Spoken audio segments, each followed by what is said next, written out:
Assalamualaikum warahmatullahi wabarakatuh. Selamat siang, salam sejahtera bagi kita semua.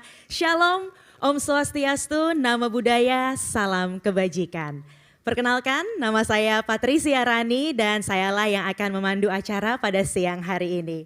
Puji syukur kita panjatkan karena berkat karunia yang maha kuasa, kita semua dapat berkumpul pada siang hari ini di acara yang sangat spesial di Auditorium CSIS pada acara Pidato Calon Presiden Republik Indonesia, Arah dan Strategi Politik Luar Negeri. Kita berikan tepuk tangan yang meriah untuk kita semua. Acara ini merupakan acara pertama yang diinisiasi oleh sebuah lembaga penelitian di Indonesia yang secara khusus dirancang untuk menggali pandangan, ide, dan kebijakan dari para calon presiden periode tahun 2024-2029 mengenai politik luar negeri Indonesia. Untuk itu, sebelum kita memulai acara pada hari ini, terlebih dahulu kami ingin menyapa yang kami hormati Bapak Ganjar Pranowo, selaku calon Presiden Republik Indonesia 2024 sampai 2029. Dan juga yang kami hormati Bapak dan Ibu dari tim pemenangan nasional Ganjar Pranowo Mahfud MD yang telah hadir mendampingi Bapak Ganjar pada siang hari ini. Kita beri sambutan yang meriah juga. Dan yang kami hormati Bapak Harichan Silalahi selaku Ketua Dewan Pembina Yayasan CSIS. Selamat siang Pak. Dan juga yang kami hormati Bapak Jusuf Wanandi selaku Wakil Ketua Dewan Pembina Yayasan CSIS. Selamat siang Pak. Yang kami hormati Bapak Jisman Simanjuntak selaku Ketua Dewan Pengurus Yayasan CSIS. Dan juga yang kami hormati Ibu Clara Juwono selaku Wakil Ketua Dewan Pengurus Yayasan CSIS, dan yang kami hormati Bapak Dr. Yose Rizal Damuri selaku Direktur Eksekutif CSIS beserta jajaran pimpinan CSIS. Sekali lagi kita berikan sambutan bagi kita semua yang hadir di sini. Dan selamat datang untuk seluruh tamu undangan yang terhormat yang pada siang hari ini telah berkenan meluangkan waktunya untuk hadir dalam acara Pidato Calon Presiden Republik Indonesia, Arah dan Strategi Politik Luar Negeri. Acara akan dimulai dengan bersama-sama terlebih dahulu kita akan menyanyikan lagu kebangsaan kita, Indonesia Raya. Hadirin dimohon berdiri.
Hadirin dipersilahkan duduk kembali.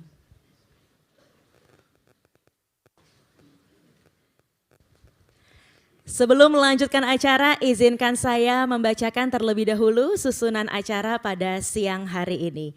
Acara pada siang hari ini nanti secara resmi akan dibuka dengan kata sambutan yang akan disampaikan oleh Bapak Dr. Yose Rizal Damuri selaku Direktur Eksekutif Center for Strategic and International Studies CSIS Indonesia.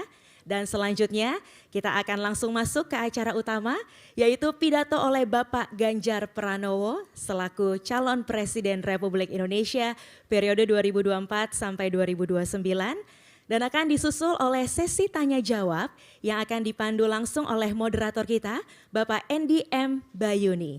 Dan acara nantinya akan ditutup kembali dengan closing statement oleh Bapak Dr. Yose Rizal Damuri. Langsung saja kita buka secara resmi acara pada siang hari ini. Untuk itu kami turut mengundang untuk bergabung bersama kami naik ke atas panggung Bapak Dr. Yose Rizal Damuri selaku Direktur Eksekutif CSIS Indonesia untuk memberikan kata sambutannya. Kita berikan sambutan yang meriah.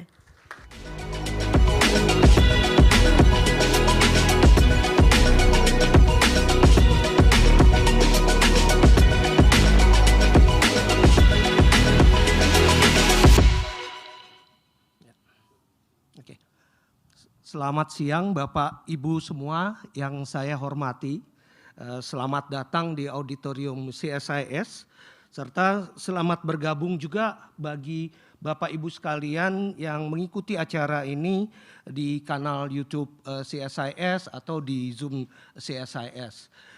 Perkenankan saya atas nama CSIS mengucapkan selamat datang secara khusus kepada Bapak Ganjar Pranowo, calon presiden pada pemilihan presiden dan wakil presiden tahun 2024 mendatang. Terima kasih sekali Pak atas kesediaannya untuk datang ke sini, untuk datang ke CSIS dan juga mendiskusikan berbagai pandangan terhadap politik luar negeri serta juga kebijakan luar negeri Indonesia pada siang hari ini. Kami mengerti sekali bahwa Bapak sangat sibuk tetapi di dalam kesibukan itu masih menyempatkan diri untuk datang ke CSIS. Mungkin kita bisa memberikan salut yang tentunya juga saya tidak lupa mengucapkan terima kasih kepada Bapak Andy Bayuni, senior editor Jakarta Post yang akan juga menjadi moderator di acara ini. Saya juga ingin mengucapkan banyak terima kasih atas kehadiran Bapak Ibu semuanya, baik dari kalangan diplomatik community di Jakarta, Excellencies, Ambassador, thank you very much and welcome to CSIS, dan serta juga masyarakat akademik dan bisnis, serta Bapak Ibu rekan-rekan di pemerintahan, di samping tentu saja teman-teman media yang sudah datang ke acara kita di siang hari ini. Acara ini sebenarnya kami inisiasi sekitar 2 bulan lalu, berangkat dari perhatian kami terhadap berbagai isu-isu luar negeri, serta bagaimana proses persiapan pemilu yang akan berlangsung di awal tahun depan. Seperti Bapak dan Ibu sekalian mungkin sudah ketahui, selama 52 tahun perjalanan CSIS, kami selalu menaruh perhatian yang besar terhadap berbagai isu-isu internasional, baik pada tingkatan kawasan maupun juga di tingkatan global. Kami selalu berusaha untuk terlibat dan berdiskusi dalam berbagai diskursus terkait permasalahan luar negeri di bidang politik, di bidang ekonomi, bahkan juga di bidang sosial budaya. Oleh karena itu, kami di CSIS merasa perlu untuk mengangkat arah kebijakan isu internasional tersebut ke masyarakat, terutama mengingat di tahun depan akan terjadi peralihan kepemimpinan yang mungkin juga akan menentukan arah selanjutnya dari kebijakan luar negeri Indonesia. Ada beberapa faktor kira-kira yang mendasari inisiatif kami untuk menggali lebih jauh pandangan dari para calon presiden mengenai arah kebijakan luar negeri itu. Faktor pertama tentunya adalah kondisi global yang sedang mengalami perubahan multidimensional. Berbagai tantangan baru mulai kita rasakan dampaknya.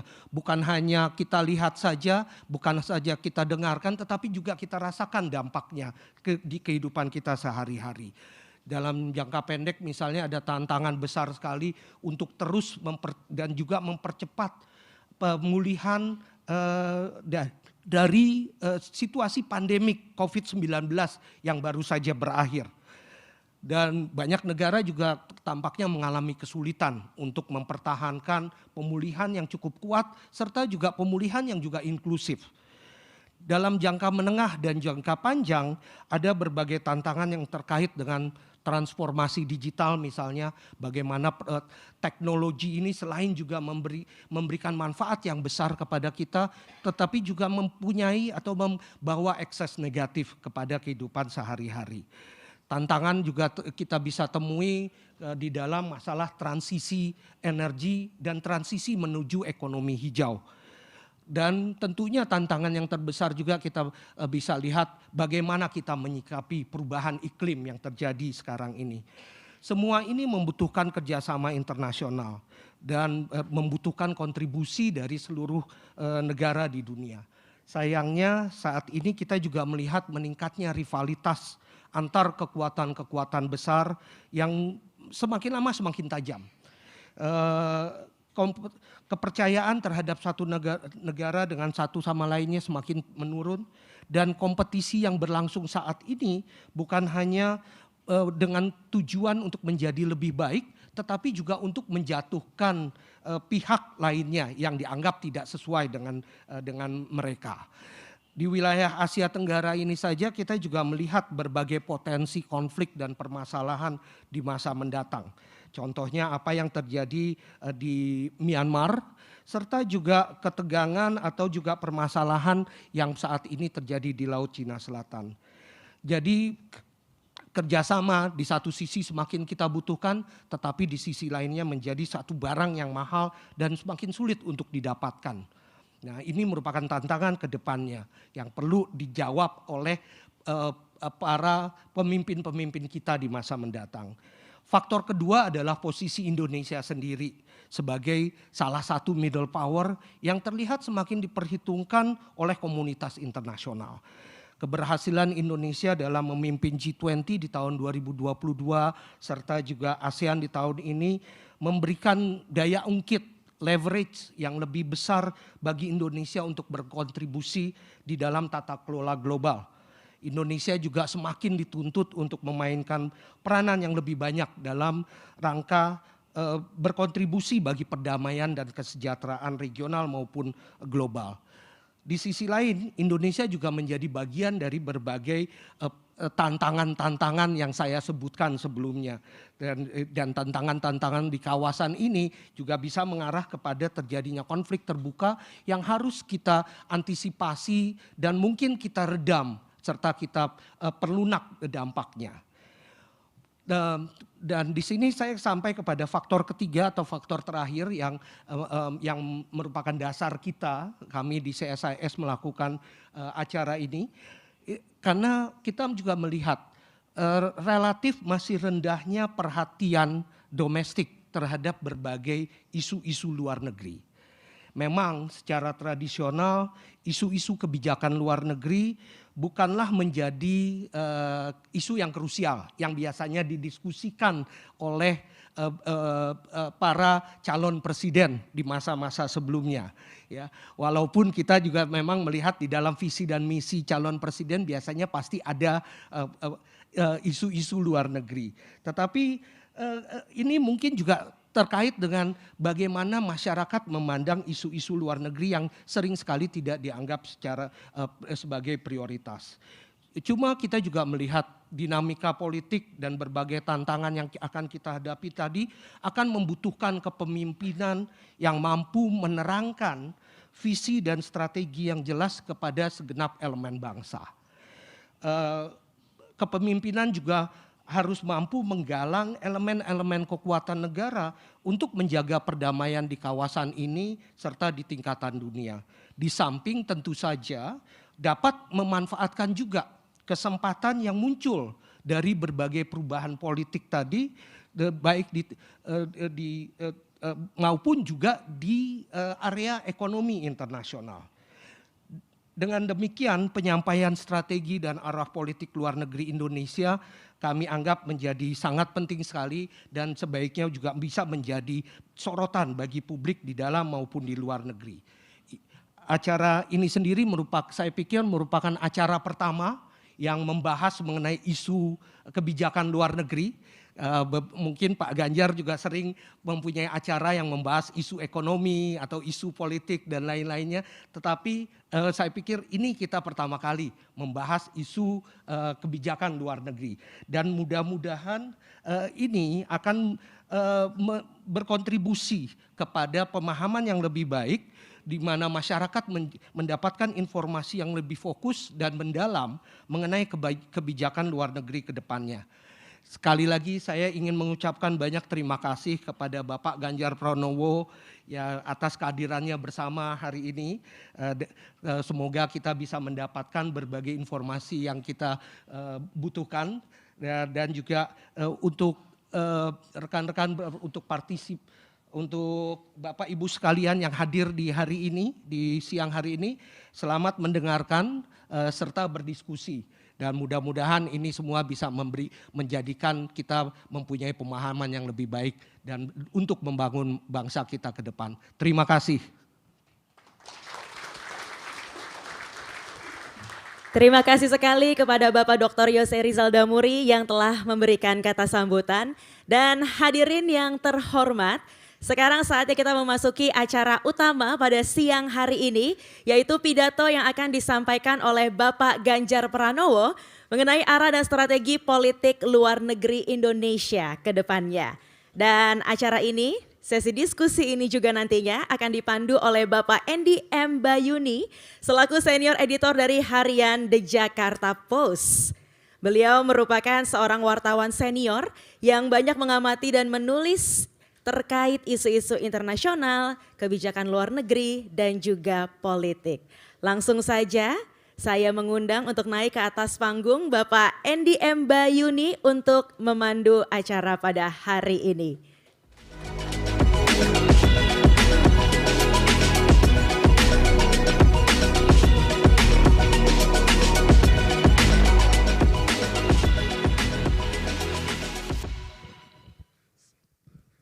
Assalamualaikum, selamat siang and good afternoon. Sebelum saya mulai introduction-nya, saya minta Pak Ganjar untuk bergabung ke atas. Silakan Pak.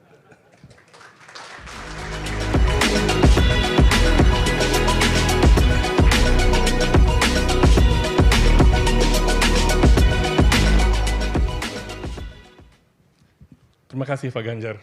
For the non-Indonesians in the audience, allow me to speak in Bahasa Indonesia.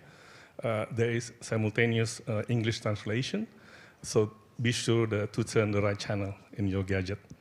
Bapak, Ibu, para hadirin sekalian, pertama-tama kita harus mengucapkan selamat dan terima kasih kepada CSIS yang mengadakan acara penting ini.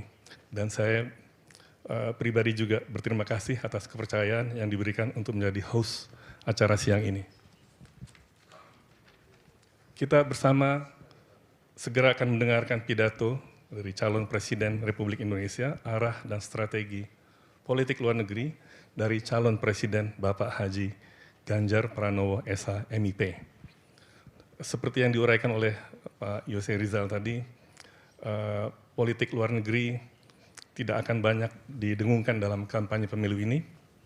Masyarakat kita lebih tertarik dengan program yang berkaitan dengan ekonomi, kesejahteraan, dan ketentraman. Namun, politik luar negeri tetap penting karena perubahan konstelasi lingkungan geopolitik seperti yang diuraikan oleh Pak Yose Rizal tadi akan ada dampaknya terhadap keadaan dalam negeri. Dalam misi visi Capres Pak Ganjar, tim Ganjar, berjudul Menuju Indonesia Unggul, Gerak Cepat mewujudkan negara maritim yang adil dan lestari, terdiri dari 61 halaman.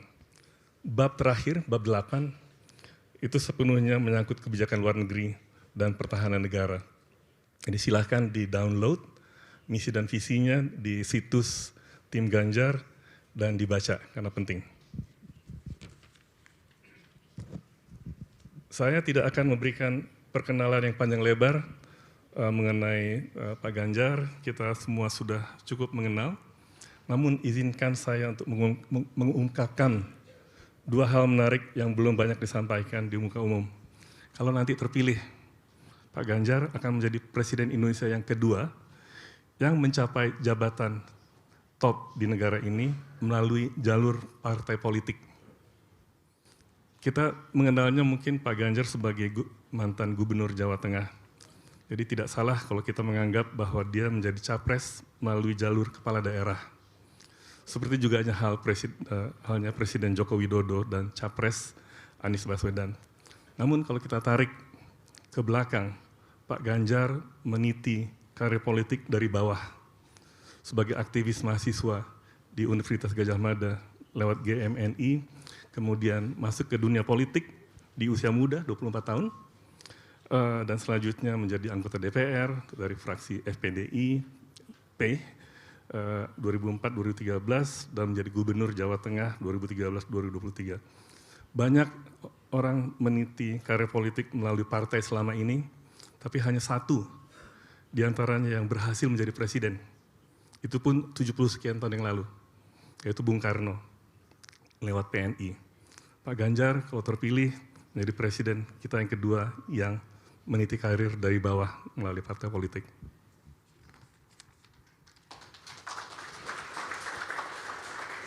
Mungkin ini bisa memberikan motivasi kepada anak-anak muda untuk tidak segan-segan bergabung dengan partai politik. Dari 7 presiden kita sebelumnya, ada yang masuk melalui jalur militer, jalur birokrasi, jalur akademis, jalur kepala daerah, jalur bisnis, dan juga ada jalur keluarga. Kemudian ada juga jalur partai politik, seperti Bung Karno dan kalau terpilih Pak Ganjar. Catatan kecil kedua mengenai Pak Ganjar, dia akan menjadi Presiden Indonesia yang secara fisik paling tinggi.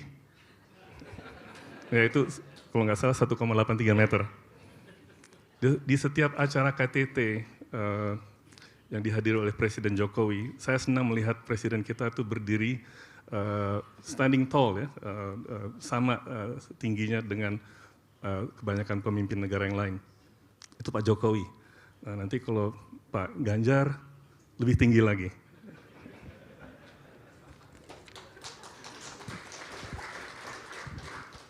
Bapak, Ibu, para hadirin sekalian, sekarang mari kita bersama menyimak pidato yang akan disampaikan Pak Ganjar mengenai pandangan dan rencana kebijakan luar negerinya. Pak Ganjar, kami berikan waktu maksimum 30 menit. Setelah itu akan ada waktu sekitar 1 jam untuk tanya jawab dengan audiens. Bapak-bapak, ibu-ibu, siap-siap dengan pertanyaan-pertanyaan.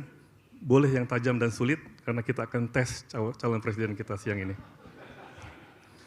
Kepada Pak Ganjar kami persilakan.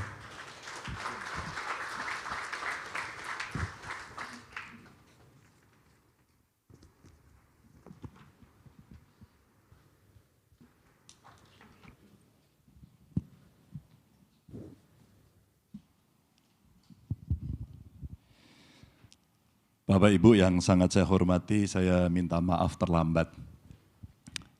Dan tentu saya sangat senang bisa diundang di CSIS dan hadir tokoh-tokoh CSIS yang saya cukup kenal satu persatu. Pak Hari,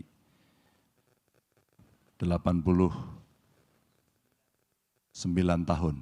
Waduh, pasti sering ulang tahun.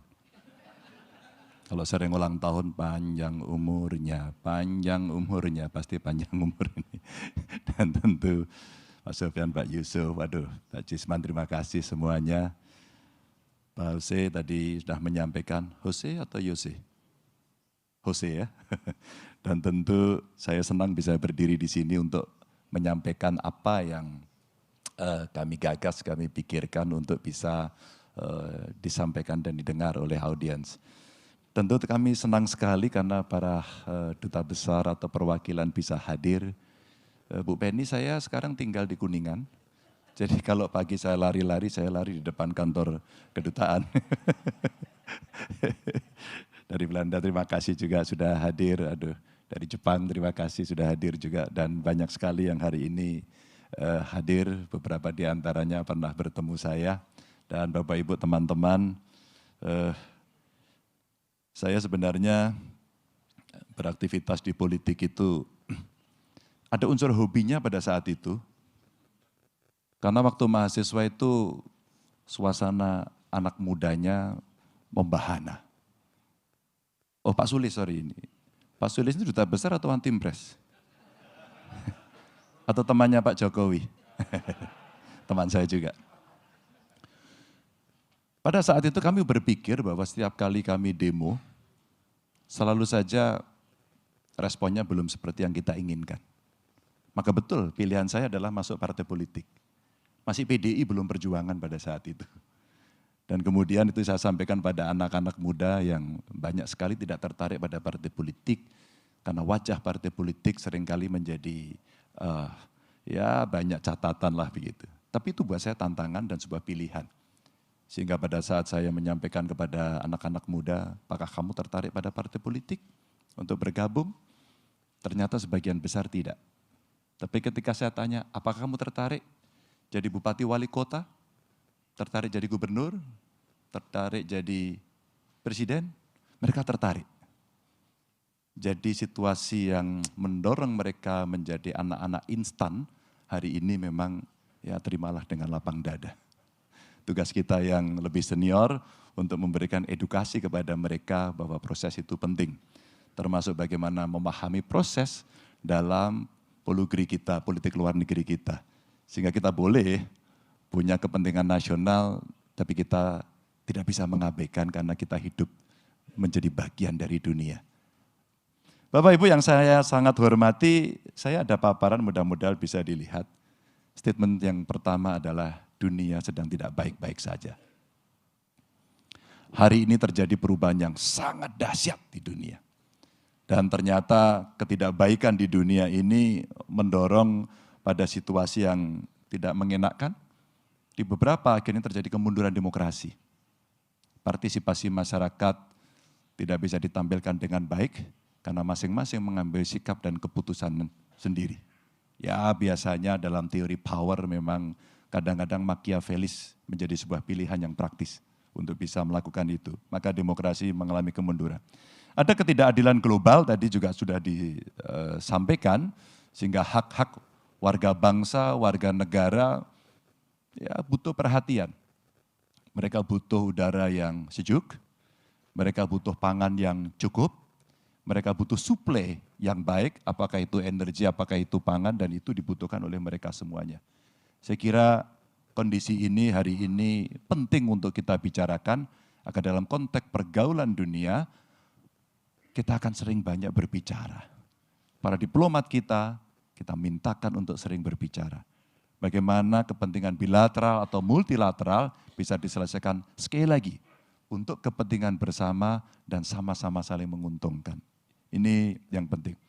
Kemerosotan ekonomi terjadi karena pukulan berat. Kemarin kita mengalami pandemi serentak. Tapi tidak cukup dengan itu. Konflik di berbagai kawasan akibat perang juga terjadi dan ini ternyata berdampak besar pada beberapa harga pokok, apalagi kebutuhan pangan. Maka kami tidak heran kalau kemudian hampir semua negara produsen pangan itu mencoba untuk mengerem. Apakah ini harus kita izinkan untuk dibeli oleh negara lain atau kita keep? Agar kita bisa memenuhi kebutuhan nasional dari masing-masing negara. Maka sekali lagi, kalaulah kita ingin agar hidup di bumi ini jauh lebih baik, sekali lagi, diplomat-diplomat ini menjadi punya kekuatan yang sangat penting untuk setiap negara ada. Itu situasi dunia Bapak Ibu dan tentu saja kita melihat bagaimana kondisi kita yang ada di Asia.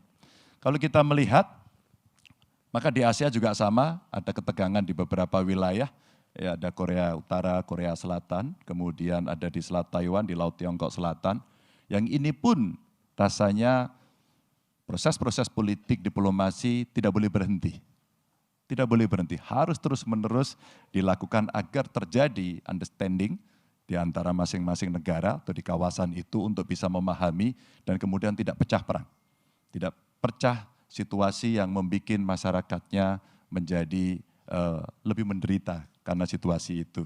Ini kondisi yang ada, maka kebijakan luar negeri dan diplomasi untuk Indonesia kita ya mesti jauh lebih baik belajar dari pengalaman yang ada.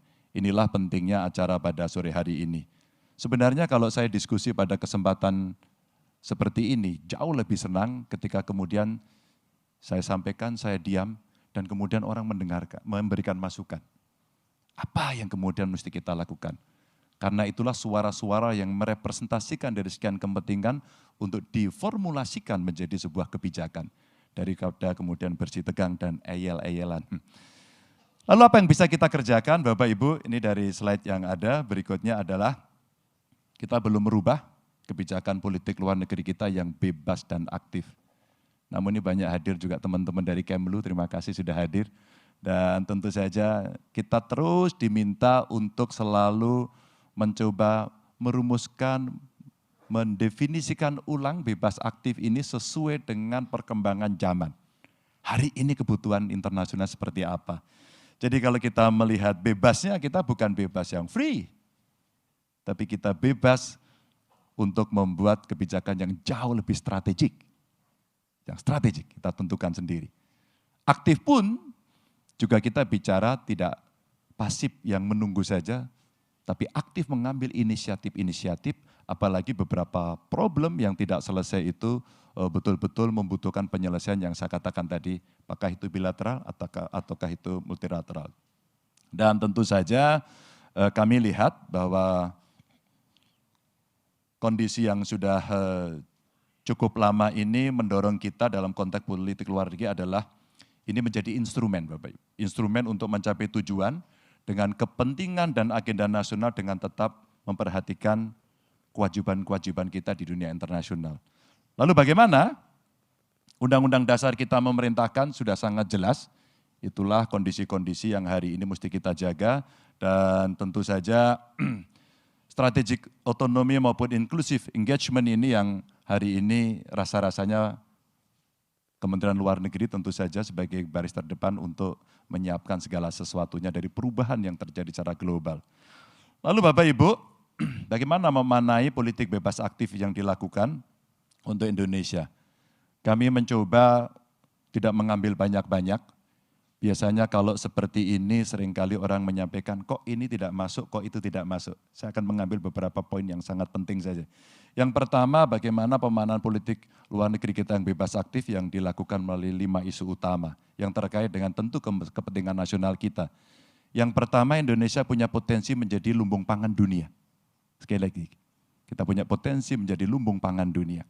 Di ASEAN saya kira Vietnam, ada lagi Thailand, India yang di sekitar kita, Tiongkok punya kemampuan untuk memproduksi itu dan saya kira termasuk Indonesia. Maka kalau kita bicara lumbung pangan dunia, kita coba memastikan suplai pangan yang berkelanjutan dalam situasi konflik atau perang. Kita mesti pastikan itu. Maka kalau kita bicara sisi produksi, kami bicara dengan para peneliti, kami bicara dengan para pelaku usaha, kami sampaikan kepada para profesional dalam hal ini para petani, kita punya potensi yang bagus. Produksi beras kita lumayan, meskipun rata-rata masih sekitar 5,9 saya kira tertinggi ton per hektar. Maka hasil risetnya sudah sampai 12, tapi riset. Kalaulah kita bisa meningkatkan 7 ton saja, maka produksi itu sudah sangat luar biasa. Itu artinya butuh modernisasi, mekanisasi, dan intervensi dari pemerintah. Tidak bisa politik pangan ini dibiarkan oleh petani, dibiarkan kepada petani dan mereka suruh berjalan begitu saja. Tidak bisa. Negara harus mengintervensi, termasuk bagaimana pengelolaannya. Maka saya orang yang mendorong dalam konteks lumbung pangan dunia ini, Bulog mesti dikembalikan pada fungsi awal. Sehingga kebutuhan pokok itu negara harus menguasai, tidak bisa diliberalkan seperti ini. Dan itu biasanya petani kalah. Saya baru pulang tadi pagi dari Palembang, kemudian ke Jawa Barat, hari ini bisa ke sini. Dan saya bertemu dengan petani, Pak Ganjar. biaya produksi kami mahal. Tapi kenapa pembeliannya sangat murah? Dan pada saat ini, kami konsumen membeli beras dengan sangat mahal. Bapak Ibu, inilah yang kemudian mesti kita tata dalam konteks kepentingan nasional. Yang kedua, tentu kita bicara soal kemandirian energi. Kalau hari ini orang bicara energi kotor, maka transisi energinya mesti disiapkan.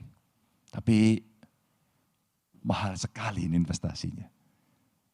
Maka penting buat kami dalam konteks hubungan internasionalnya mengajak negara-negara sahabat untuk bisa terlibat menyelesaikan persoalan-persoalan ini. Saya kira waktu Pak Sulis masih di Korea Selatan, sekarang masih Pak ya? Oh sudah enggak. Di Korea Selatan kita titipi banyak hal waktu itu dan antara lain kita coba kerjasama dalam teknologi motor listrik ya, mobil listrik. Sebenarnya kita ingin menjemput bagaimana hilirisasi itu betul-betul bisa sampai ke hilirnya, sampai end produknya. Kita mesti tuntaskan itu. Dan tidak hanya cerita soal nikel, saya kira kita punya batu bara, punya sawit, punya laut, punya prospek pertumbuhan ekonomi digital yang tinggi. Maka inilah yang mestinya masuk pada hilirisasi untuk kita mendorong kemandirian ekonomi kita. Nah, kemandirian energi ini Bapak Ibu kalau kita lihat dalam paparan ini, jadi fluktuasi harga minyak dunia akibat perang ini lumayan tinggi, naik turun.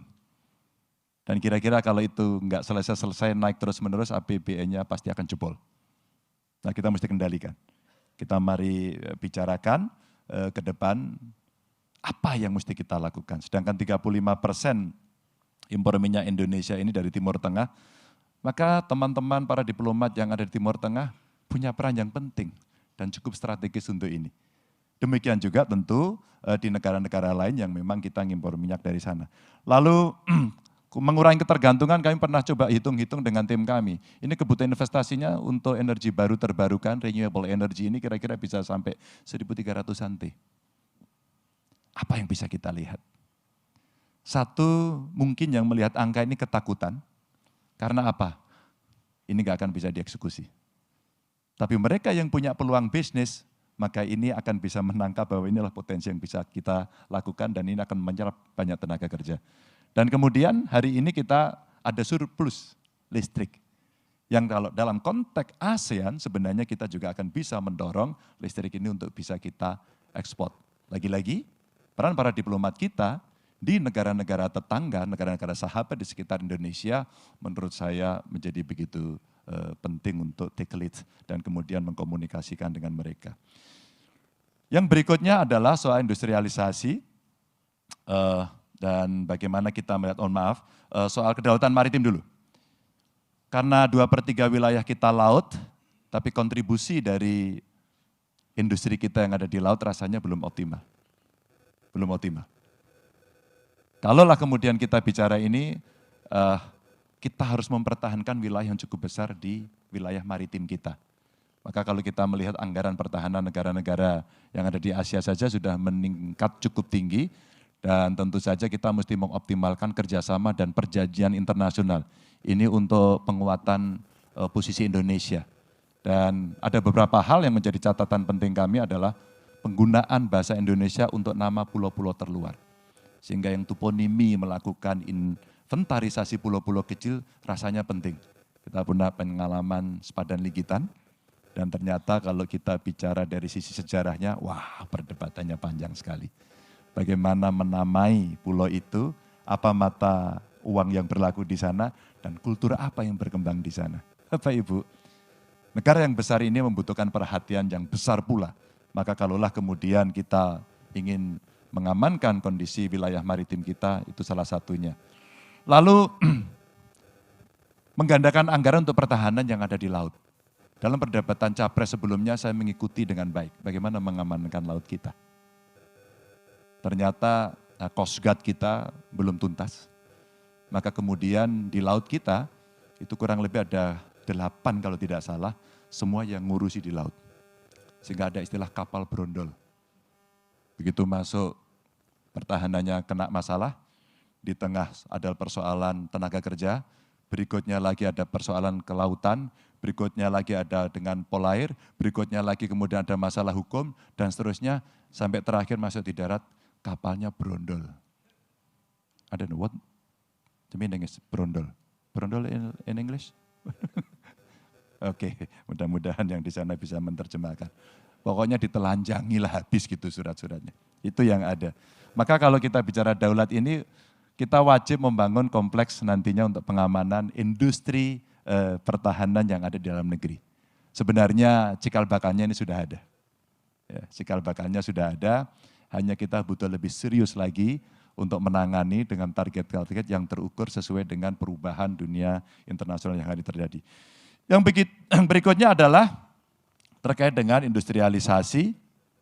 Maka Bapak Ibu yang sangat saya hormati, ada beberapa poin yang ingin saya sampaikan dalam konteks industrialisasi ini.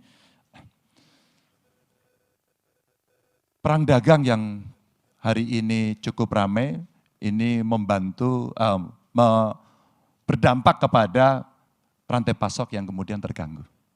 Beberapa komponen menjadi begitu mahal, dan beberapa industri sekarang terganggu yang ada di Indonesia. Dan pengusaha serta investor menjadi khawatir, semua wait and see. Dan kami belajar betul pada saat pandemi lalu, pada kondisi ini ternyata, Pak tolong bantu dong Pak, agar kami bisa mengirim barang-barang kami keluar dengan gampang. Lagi-lagi dibutuhkan peran para diplomat untuk mengirim satu barang dari tempat kita ke tempat lain. Mungkin harus dengan negosiasi khusus, mungkin harus dengan insentif khusus, mungkin harus kesepakatan khusus antar dua negara. Dan ini tentu saja menjadi sesuatu yang sangat penting untuk kita kerjakan. Bapak Ibu yang sangat saya hormati, di samping itu juga Indonesia kita harapkan menjadi hub-nya untuk manufaktur alternatif. Ini kalau kita bicara dari kepentingan nasional. Kita punya hal-hal yang bisa menjadi modalitas kita untuk berbicara dengan banyak negara.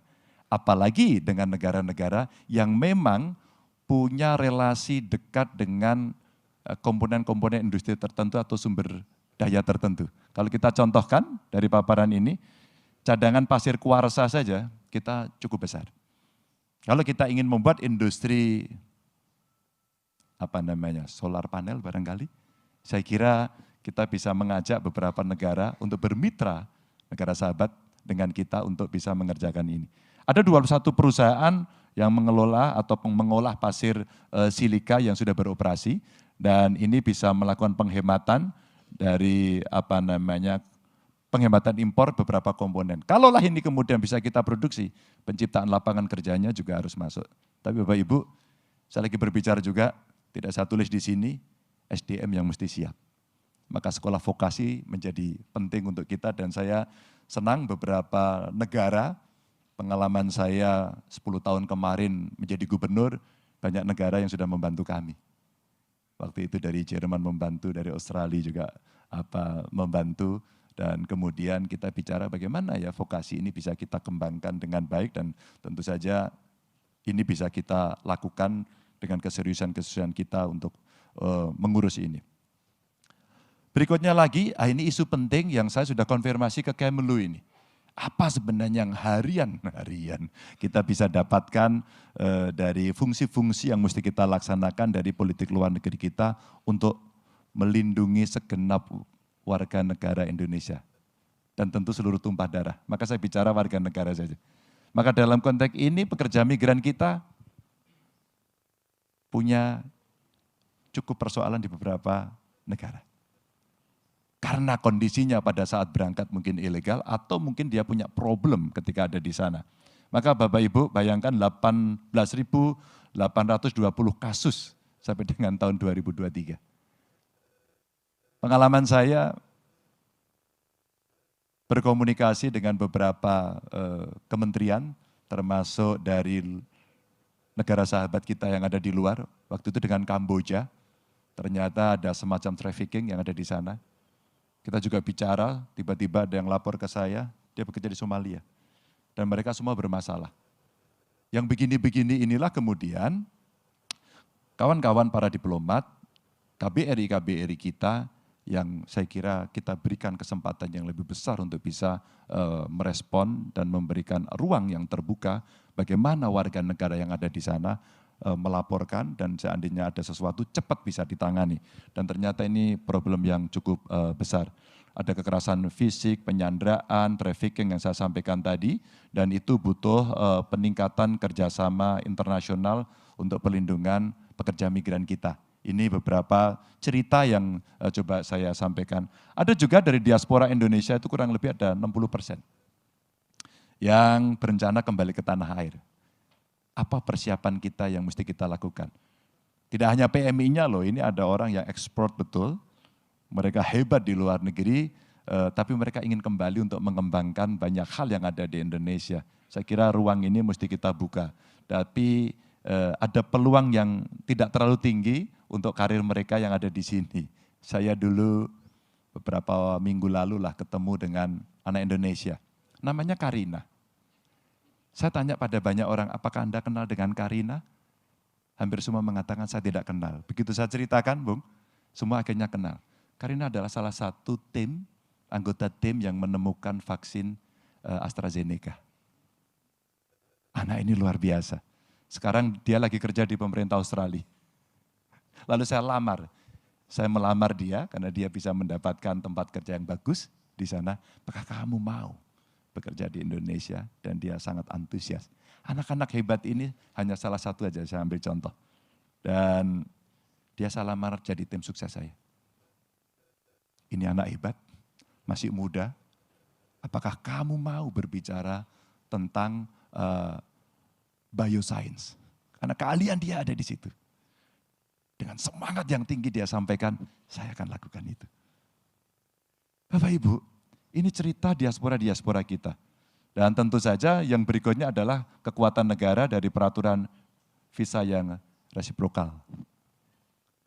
Target Indonesia bebas visa ini saya kira menjadi catatan penting agar di antara beberapa negara ini bisa jauh lebih mudah. Kalau ini kita lakukan rasa-rasanya hubungan kita dengan banyak negara kita akan jauh lebih baik. Ya kalau hari ini kita rankingnya mungkin di sekitar berapa ya ini? 72 ya. Kalau ini bisa kita geser ke ranking 50 saja, agak rasional, maka ini akan bisa menjadi target pekerjaan yang mesti bisa kita lakukan.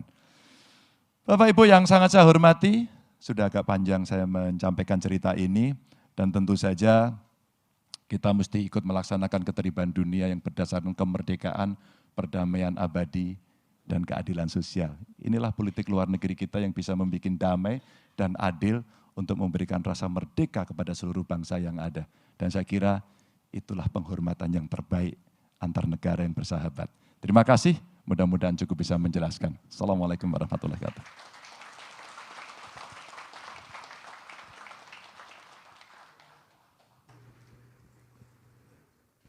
Terima kasih Pak Ganjar, presentasi yang sangat menarik, ringkas, tapi ada beberapa target yang measurable ya. Ini akan menjadi homework bagi teman-teman di Kemlu. Tadi target yang menarik mengenai visa bebas di 120 negara. Terus saya pikir banyak yang akan senang kalau itu dicapai. Kita sekarang udah banyak belajar berjalan ke luar negeri dan paspor kita bukanlah paspor yang mudah ya, untuk berkunjung apalagi ke Eropa. Juga tidak disebutkan tapi dalam visi misi statementnya Capres Pak Ganjar, deskripsi Indonesia sebagai negara maritim. Ya, saya pikir itu penting, itu meneruskan juga dari Presiden Jokowi. Dan juga salah satu goal yang disebutkan dan saya tidak temukan di visi misi Capres lain adalah kemerdekaan bagi bangsa Palestina. Itu ada tertulis di visi misinya Pak Ganjar. Tadi saya mencoba mencari kesamaan dengan visi misi Pak Jokowi dan perbedaan. Tadi ada beberapa perbedaan, ada nuansa lah ya, yang menarik. Jadi mungkin kalau saya mengambil dari tema visi dan misi, kata kuncinya adalah gerak cepat. di apapun yang sudah dilakukan oleh pemerintah sekarang ini, Pak Ganjar nanti bisa mempercepat proses-proses yang sudah dilakukan oleh Presiden. Kita masih ada waktu sekitar 60 menit untuk sesi tanya jawab. Namun sebelum saya lempar ke floor, izinkan saya menggunakan prerogatif saya sebagai host untuk mengajukan pertanyaan pertama. Satu pertanyaan aja.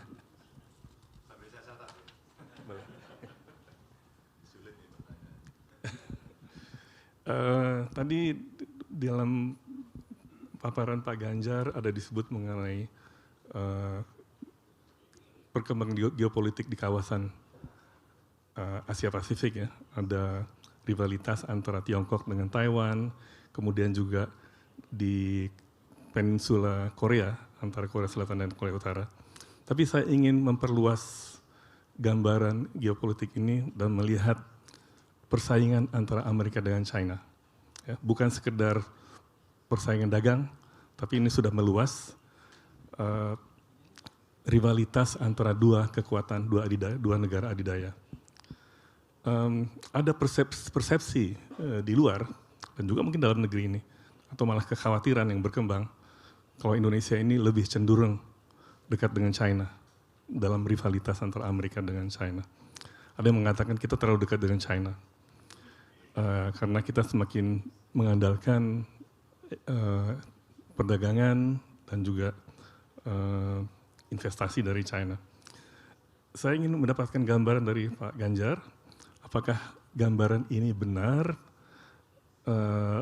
atau harus diperbaiki, dan langkah apa, kalau memang harus ada diperbaiki, langkah apa yang akan diambil oleh Pak Ganjar sebagai Presiden nanti. Silakan Pak. Terima kasih. Apakah kita condong pada satu negara? Saya kira kita mesti kembali pada politik luar negeri yang bebas aktif itu. Jadi kebebasan itu adalah kebebasan yang saya katakan tadi, kita mesti strategik untuk bisa menentukan dengan siapa kita akan bekerja sama. Maka kita tidak boleh bergantung pada satu negara. Tidak bisa. Kita punya sahabat negara yang cukup banyak. Saya kira keadilan yang bisa kita berikan adalah pada kepentingan mana kita bisa bekerja sama dengan masing-masing negara itu.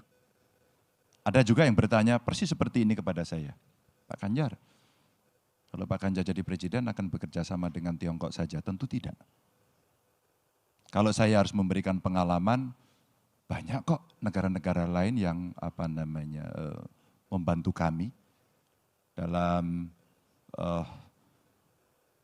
sejarah kami kemarin mengundang beberapa negara untuk kerjasama, nomor satunya juga bukan Tiongkok. Itu. Bagaimana dengan katakan, wah Amerika dengan Tiongkok lagi perang ekonomi. Kenapa juga kita tidak mengajak Amerika juga bergabung? Pada saat itu ada keuntungan sebenarnya yang bisa kita ambil karena beberapa produk saling tidak dibeli. Kenapa kita tidak suplai kemudian? Bahkan bisa kedua negara itu. Maka saya bisa mengundang beberapa negara lain di luar negara besar ini atau kedua negara ini untuk bersama-sama bekerja sama dengan Indonesia. Sehingga kita bisa lebih terbuka dan di antara kita sama-sama saling untung. Kalau itu terjadi maka kita bisa membuka peluang yang cukup luas, karena tadi agenda-agenda saya sampaikan, energi umpama, siapa yang akan bisa bekerja sama dengan kami? Beberapa waktu lalu dengan US Embassy katakan, saya bicara di sana, saya pengen membuat kawasan industri kesehatan. Karena rasa-rasanya ke depan industri ini menjadi begitu penting. Dan kemarin kita dikejutkan dengan COVID dan kita kewalahan semuanya. Industri ini cukup penting. Lalu saya sampaikan beberapa yang ada di sana, katakan perusahaan-perusahaan dari Amerika umpama, Anda punya pengalaman yang bagus, saya sebutin Johnson & Johnson, Merck gitu kan, Anda bisa loh bergabung. Lalu mereka mengajak berdiskusi kami, Pak itu menarik, oh menarik. Karena kami sudah mengawali ada satu kawasan yang ada di Bali itu kalau dikembangkan jauh bisa lebih besar lagi. Maka dengan politik luar negeri kita yang bebas aktif ini, kita bisa mengajak dan kami akan senang kalau kemudian semuanya akan bisa bekerja dengan kita untuk menyelesaikan persoalan dari masing-masing negara itu. Begitu. Terima kasih Pak Ganjar. Berarti bebas dan benar-benar bebas, independen ya, tidak berpihak dan aktif Ya, sesuai betul. dengan kepentingan nasional ya. Betul, karena di antara kepentingan nasional itu kita juga hidup di tengah pergaulan dunia. Maka tidak bisa kita mendinai yang lain. Terus kemudian kita hanya mengacu pada satu kepentingan negara saja. Maka kalau kita mengacu pada satu kepentingan negara dan kita depend on pada negara itu, suatu ketika jadi persoalan, jangan-jangan kita tidak punya reserve untuk melakukan sebuah plan B begitu. Maka ini pentingnya kita bisa bertemu dengan banyak negara lain. Terima kasih. Sekarang kita akan buka kesempatan untuk bertanya. We are open to the non-Indonesian audience to also ask the questions in English. I'm sure Pak Ganjar akan bisa menjawabnya either in English or in bahasa Indonesia. Kalau perlu translation, I will do the translation. Pertama, kami akan mengundang penanya Ambassador Penny Williams. Silakan. Boleh bahasa Indonesia atau bahasa Inggris? Oke. Ibu Penny ini waktu jadi dubes langsung ke rumah saya. Beliau bercerita ternyata masa kecilnya tinggal di Jakarta. Silakan Bu Penny. Terima kasih Bapak atas itu pidato yang sangat menarik dan terima kasih kepada CSIS juga untuk acara ini. Pertanyaan saya Bapak sedikit terkait dengan pertanyaan yang dulu itu. Pendapat Bapak hal-hal atau isu-isu yang di kawasan kita harus diprioritaskan. Isu-isu yang harus diprioritaskan dalam wilayah ini, dalam wilayah kita, apa itu, yang mana? Terima kasih. Baik, ada beberapa hal. Tentu kalau dengan negara lain ada wilayah perbatasan. Kita mesti selesaikan itu. Indonesia dengan Laut Cina Selatan, ya. Terus kemudian saya kaitkan dengan prioritas kami tadi terkait dengan pangan, politik pangan, dan ini bisa bekerja sama dalam banyak hal. Di sisi hulu umpama teknologi pangan, di tingkat tengahnya barangkali prosesnya, sehingga ada pengolahan sampai ada nilai tambah, dan hilirnya adalah kecukupan. Ini isu yang penting. Lalu ada juga soal energi, dan beberapa waktu lalu Presiden ke Australia saya kira penting sekali kalau kita ingin mengembangkan teknologi baterai katakan, maka dari situ saya kira Australia menjadi mitra penting buat kita. Karena kalau tidak salah di Australia ada lithium, dan ini penting untuk kita bicara ke depan. Ini salah sekali contoh ya Bu Penny, kita langsung bisa menyiapkan itu dengan baik. Tapi dari 5 isu ini yang menjadi prioritas kami ini, dari soal pangan, soal maritim, energi, kemudian industrialisasi sampai perlindungan warga negara. Namun demikian, ada yang belum saya sampaikan, tapi saya kira ini menjadi isu penting, adalah terorisme. Jadi anti-terorisme itu menjadi isu yang penting buat kami. Kami ini negara yang punya dasar Pancasila, kami ini mengakui perbedaan Bhinneka Tunggal Ika, maka dalam setiap kontestasi kami mengharamkan adanya kampanye SARA. Karena Republik ini lahir dari banyak suku, banyak agama, banyak ras yang terlibat, banyak golongan yang terlibat, maka ketika kemudian ada banyak juga yang mencoba mengutik-ngutik kami dengan terorisme, maka ini menjadi sesuatu yang kami harus betul-betul lawan itu. Dan ya terakhir, satu lagi adalah drug, narkoba. Ini sesuatu yang kemarin juga menjadi diskusi kami yang cukup dalam karena ini jejaringnya juga internasional. Ini beberapa catatan yang menurut saya penting untuk kita kerjakan. Terima kasih. Terima kasih Pak Ganjar. Selanjutnya saya mengundang Pak Alexius Jamadu, ada sini, untuk mengajukan pertanyaan. Silakan. Terima kasih Pak Endi. Tadi ada ibu-ibu yang angkat tangan juga ya? Ya, Oh, iya. nanti Silakan Pak Alex. habis ini. Terima kasih Pak Ganjar untuk sambutannya tadi. Dan saya menggarisbawahi salah satu poin penting di dalam sambutan Bapak adalah Indonesia mengkapitalisasi kekuatan material kita untuk diplomasi yang efektif. Saya pikir itu logika politik luar negeri yang bagus. Ya, kalau kita di dalam kebutuhan-kebutuhan strategi seperti itu, kita bisa menjalankan politik luar negeri aktif. Karena hanya orang kuat bisa bebas. Hanya orang kuat yang bisa aktif. Terkait dengan itu, pertanyaan saya adalah, di dalam visi ini terlihat ada keinginan yang sangat kuat untuk gerak lebih cepat. Dan tentu itu hal yang bagus untuk bangsa ini. Tapi gerak lebih cepat di dalam hubungan internasional itu tidak hanya kita yang tentukan, tapi juga ditentukan oleh dunia internasional. Nah, saya ambil contoh hubungan kita dengan Tiongkok. Salah satu yang saya pikir hubungan bilateral yang sangat penting bagi Indonesia saat ini. Kerjasama ekonomi kita makin dalam, ekstensif, dan jujur saja kita sangat bergantung kepada Tiongkok. Nah, dalam kondisi seperti itu, bagaimana Bapak kalau terpilih nanti menavigasikan politik luar negeri bebas aktif itu tatkala ketergantungan kita makin dalam. Utang luar negeri, investasi, infrastruktur, perdagangan, kita tidak bisa, ini udah point of no return. Itu yang pertama. Yang kedua, kita juga punya kepemimpinan tradisional di ASEAN. Dan negara-negara ASEAN juga itu punya kepentingan masing-masing, sangat pragmatis, ya. Kita juga. Nah, bagaimana Bapak akan mempertahankan platform regional ini, ya, mempertahankan kepemimpinan Indonesia, karena itu platform yang sangat bermanfaat untuk kita deal dengan negara-negara besar. Demikian Pak Ganjar.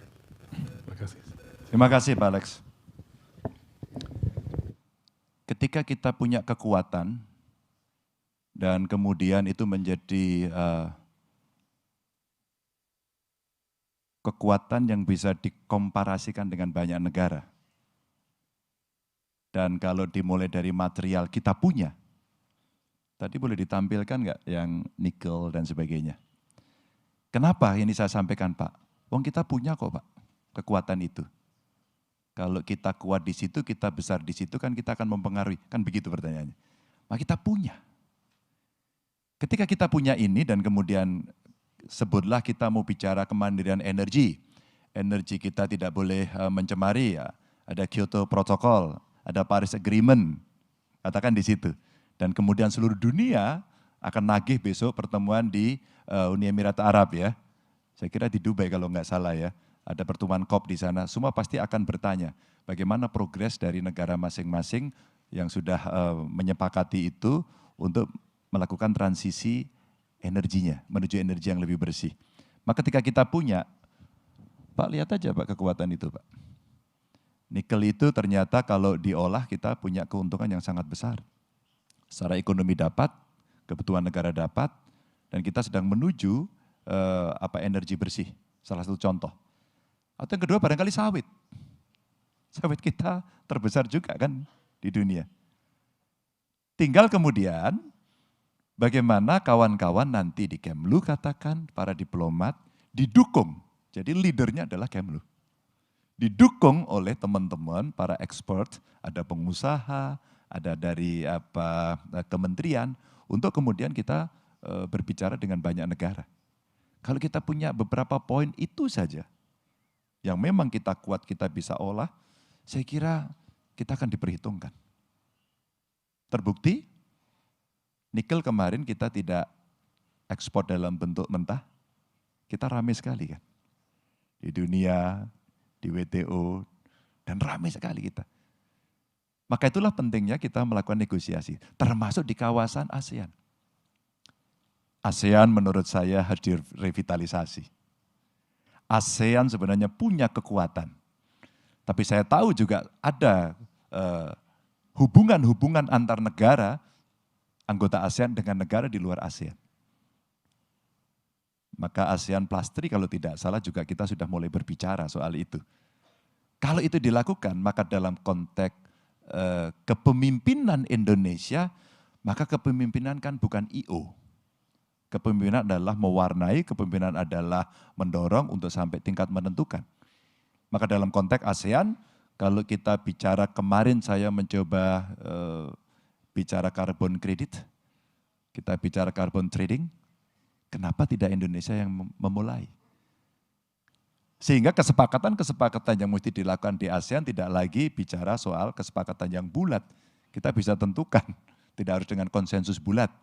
Tapi ini kepentingan bersama yang mesti kita segera putuskan, sehingga posisi ASEAN akan jauh bisa lebih penting dalam menentukan sebuah keputusan di kawasan.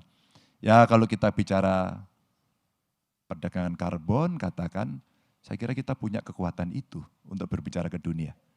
Tidak hanya dari Indonesia, tapi bisa masuk ke ASEAN. Yang kedua, kalau kita bicara politik pangan, mengapa kita tidak ajak produsen-produsen pangan yang di ASEAN itu bisa bersama-sama, satu memproduksi, dua menegosiasikan, sehingga kemudian kesetaraan itu terjadi dan manfaat dari organisasi ini akan menjadi jauh lebih tinggi. Ada beberapa catatan yang menyampaikan selama kepemimpinan di ASEAN kira-kira nilai tambah apa yang dilakukan. Apa kita bisa bersepakat soal perubahan iklim di level ini? Karena kita berada sebagian di antaranya di wilayah tropis ini. Kita juga harus bisa menentukan. Apakah kemudian kita bisa cukup kuat untuk mengkonservasi hutan-hutan kita? Apakah kita bisa coba menjaga lahan gambut kita untuk tidak dikonversi kepada yang lain? Agar kemudian ya karbonnya bisa terserap di situ. Dan ini bisa kita perdagangkan dengan teman-teman kita, mitra kita yang ada di Eropa, mungkin di Amerika dan sebagainya. Dan itu memang butuh kepemimpinan yang kuat untuk melakukan itu.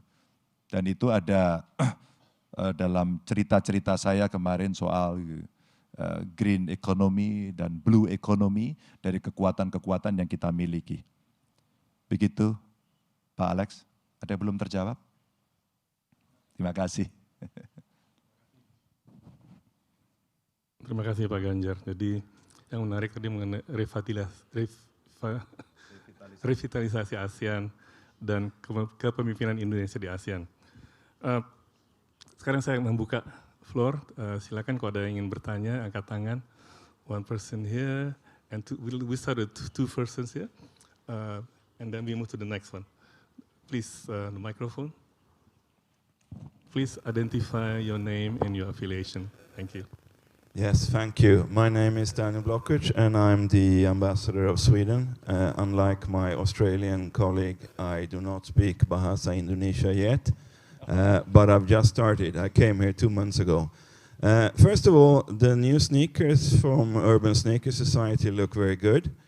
So that's something that should go on social media. I have a question on the OECD commitment from Indonesia. You recently applied to become a member of OECD. It's probably going to be a complicated negotiation and it will require some reforms, I guess. So it would be interesting to know, is that something that you will push for if you become president, or how high is that on your priority agenda? Terima kasih, Excellencies.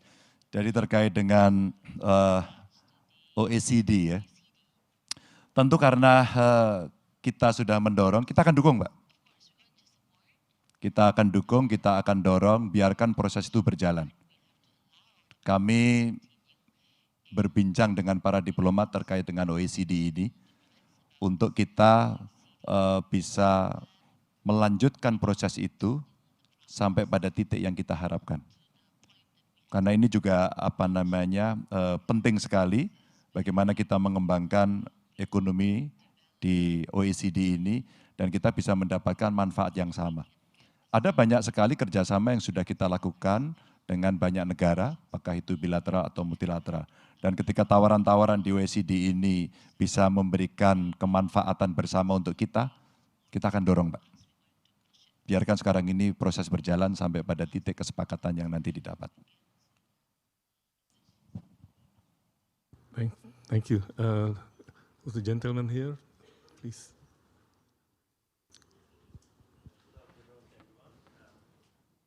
Alip, I am ambassador of Turkey. I have arrived a couple of months ago here, actually. Thank you for the opportunity.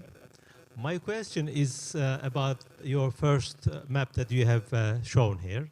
In the first map that you have shown, the conflict areas, actually, in order to highlight the interconnectivity. When there is a conflict somewhere else, it will influence your economy, your domestic politics, like food security, energy security.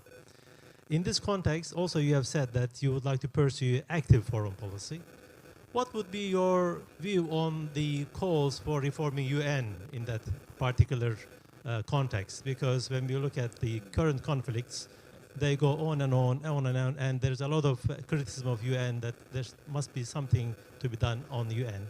I would like to have your idea on this one. Lastly, you also talked about, the visa issues, that you would like to have more and more, I think, connections with the world outside.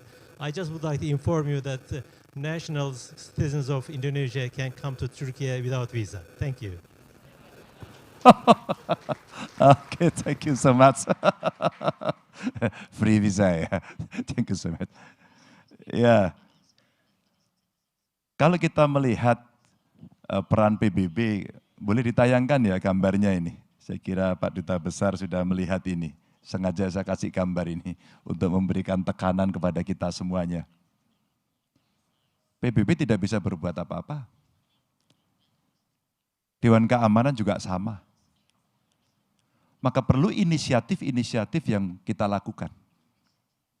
Inisiatif itu menjadi penting untuk kita berbicara. Dalam konteks itu, seperti yang terjadi dalam relasi politik. Kita akan melobi banyak negara untuk membicarakan bahwa itu penting dan jangan dibiarkan. Karena perang konflik itu yang rugi adalah orang-orang sipil. Mereka menjadi korban, tidak ada orang yang perhatian. Ya, sekarang beberapa negara yang sedang berkonflik, di televisi sekarang saya melihat banyak sekali tontonan, kepedulian itu mulai muncul. Tapi PBB harus mengambil sikap itu. Maka di mana peran negara? Negara harus aktif. Duta besar kami di beberapa negara, tadi di PBB atau Menteri Luar Negeri kami, bisa kita minta untuk melobi satu persatu negara untuk menunjukkan apa sebenarnya yang terjadi. Perang, konflik hanya menimbulkan korban, berikutnya menimbulkan kemarahan dan dendam yang tidak berkesudahan. Padahal kita ingin dunia kita bebas dan kita mesti saling menghormati. Maka beberapa penyelesaian di konflik itu harus melibatkan dua negara yang berkonflik. Dan kita bisa mengambil inisiatif itu. Indonesia umpama ketika kita bicara G20, keketuaan G20 katakan. Pada saat itu kenapa juga kita tidak melakukan sebuah komunikasi sekalian untuk membicarakan problem-problem yang memang diselesaikan ketika kita dipercaya menjadi pimpinan di situ. Dan saya kira inilah yang kami katakan sebagai keaktifan dari politik luar negeri kita untuk bisa mengambil inisiatif itu. Jadi beberapa negara yang berkonflik juga pernah ditawarkan oleh negara yang lain agar kemudian bisa ada proses perdamaian, duduk bersama dan negosiasi. Dan ketika itu tidak berhasil, maka seringkali orang diam. Maka dengan keaktifan dalam perdamaian dunia dalam konteks politik luar negeri kita mesti mengambil inisiatif itu. Lobbynya mesti serius, mesti tekun dan terus menerus. Inilah yang mesti kita sampaikan. Dan terkait dengan visa, terima kasih. Rasanya kita harus pergi ke Turki ini. Terima kasih. Saya akan ke sini dulu, ada mungkin dua perempuan di belakang. Satu di sini, kemudian di belakang. Ya, silakan. nama dan afiliasi. Baik, terima kasih untuk waktu yang sudah diberikan. Saya Yesi dari CESFAS Universitas Kristen Indonesia.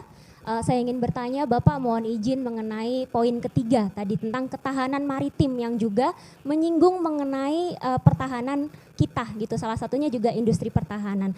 Bapak mohon izin sebelumnya saya ingin bertanya, apa yang ada di benak Bapak mengenai itu? Karena sebenarnya dalam Renstra kan kita sudah menuangkan itu dalam TOT ya Pak. Kalau kita mau kerjasama dengan negara lain kita mintanya TOT dan banyak negara sebenarnya sudah melakukan kerjasama dengan kita. Mungkin saya menyinggung tentang Korea Selatan, Boramae KF-21 itu tertahan pada anggaran lagi-lagi dan banyak juga yang lain-lainnya gitu kan.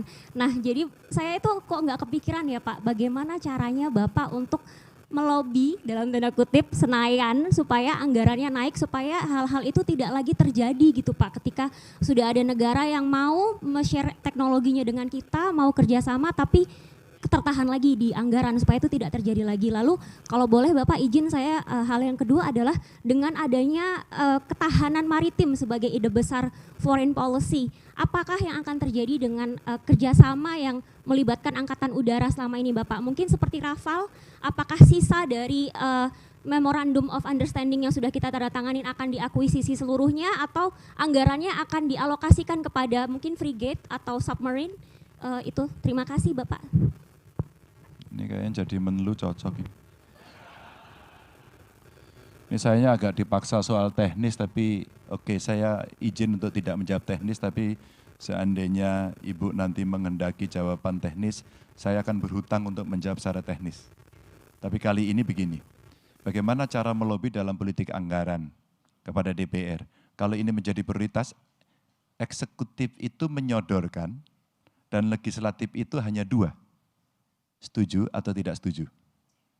Meskipun proses di tengahnya tentu ada negosiasi. Tapi sebenarnya konsepnya begitu. Inisiatifnya dari kita. Kalau itu kemudian menjadi prioritas yang memang ini urgent untuk bisa diselesaikan, ya kita posting dulu anggarannya. Semudah itu Pak, iya. Semudah itu ya. Berikutnya kemudian ya kita lobby. Lobby kalau dengan DPR, maka dalam konteks political interplay-nya mesti kita lakukan apa? Ya partai saya harus menang lagi. Dan kemudian Speaker of the House-nya kami lagi. Presidennya juga kami. Dan kemudian kita akan bicara itu dan itu menjadi tidak terlalu sulit. Ya. Akan berbeda kemudian jika peta politik yang ada di parlemen berbeda. Umpama kita berada pada posisi minoritas, maka bukan tidak mungkin akan terjadi deal yang tidak mudah. Tapi kalau kita melihat pengalaman dari beberapa presiden yang pernah ada, dan kebetulan saya pernah duduk di sana, jadi ada cara-cara yang bisa diselesaikan tidak terlalu sulit. Yang penting dari pemerintah bisa nggak memaparkan secara bagus, meyakinkan bahwa ya ini prioritas yang penting. Maka dalam konteks tadi saya ceritakan, dulu dalam debat itu laut kita yang luas, mau kita kawal dengan teknologi. Saya masih ingat beberapa kandidat dulu menyampaikan, kita akan bikin drone. Drone atau satelit? Maka kalau kemudian itu mau kita libatkan, ya ada di matra laut dan matra udara sebenarnya bisa kita ajak untuk berbicara pada soal itu. Ya kekurangan anggaran sebenarnya bisa Mbak, membuat prioritas saja. Ini serius, ini menjadi prioritas, ya setuju, tok, tulis dulu. Jadi tahapan-tahapannya seperti itu.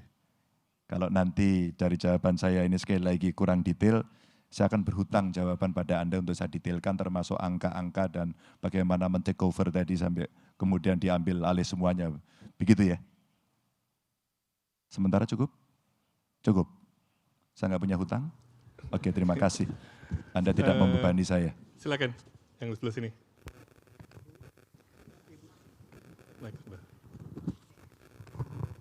Terima kasih Pak, saya Tatat dari Majelis Ekonomi Muhammadiyah.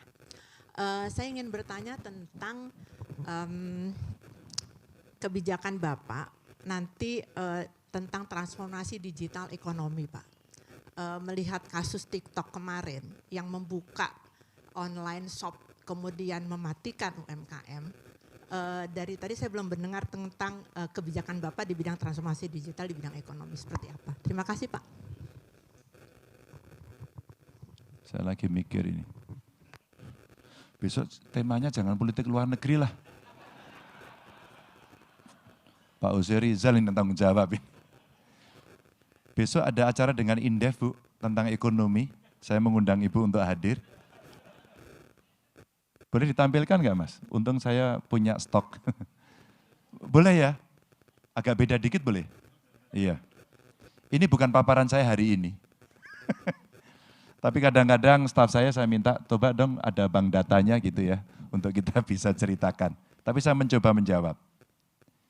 Inilah daulat digital yang mau kita dorong. Ada e-commerce, game, AI, creative content, ya. Dan kalau kita lihat e-commerce annual national spending kita tuh rank 11 dari global itu. Angkanya gede banget Bu. Ya. Dan kalau Anda lihat consumer spending in game saja, kita itu tinggi sekali. Ibu main game nggak Bu? Main ya?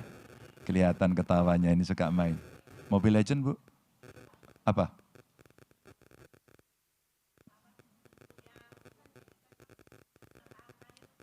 Pada angka-angkanya, togel. No, yang itu jangan. Oke, ternyata Ibu main game, oke. Nah, kalau kita lihat kemudian hardware kita, ini potensi kapasitas data center Indonesia itu sampai 670 megawatt. Ini tim saya tak suruh ngitung. Coba hitung, ambil datanya. Jadi surplus listriknya akan bisa kita gunakan, lapangan kerja bisa naik, upskilling SDM bisa kita lakukan, dan potensi ekonomi digital kita ada 4.531 T. Bu, sebagian yang menjadi cita-cita saya adalah hilirisasi industri digital, Bu.